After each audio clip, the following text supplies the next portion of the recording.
سوچ میں ہے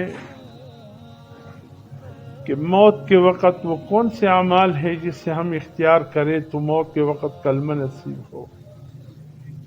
یا وہ کون سے اعمال ہے جو ہم اس سے اختیار کریں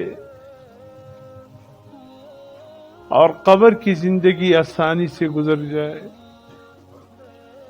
یا وہ کون سے اعمال ہے جس سے ہم اختیار کریں میدان حشر کا وہ سخت دن ایسے گزرے کہ ہمیں پتہ بھی نہ چلے، یا وہ کون سے اعمال ہے جس سے اختیار کرنے سے ہم احسن طریقے سے پل صراط کو پار کریں اور آسانی کے ساتھ حساب و کتاب کا مرحلہ طے ہو جائے۔ جب حضور صلی اللہ علیہ وسلم نے فرمایا یا اللہ قیامت کے دن مجھ سے آسان حساب فرمانا،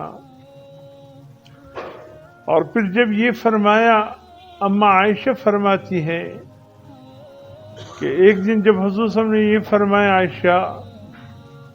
اگر قیامت کے دن اللہ نے یہ پوچھ لیا کہ یہ کام تو نے کیوں کیا، بس سمجھ لو کہ وہ انسان تباہ ہے،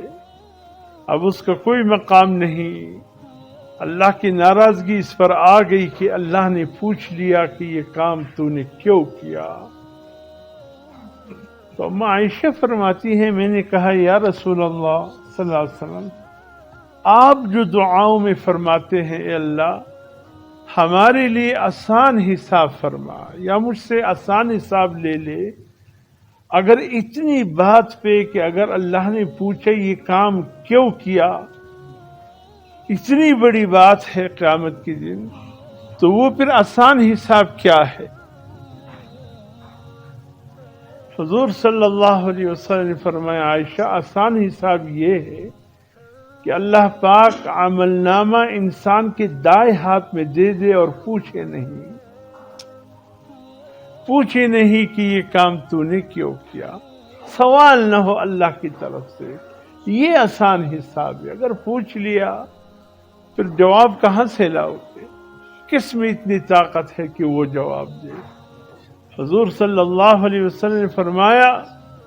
کل قیامت کے دن بارگاہ خداوندی میں ہر انسان خود بخود پیش ہوگا بغیر کسی ترجمان کے اور بغیر کسی وکیل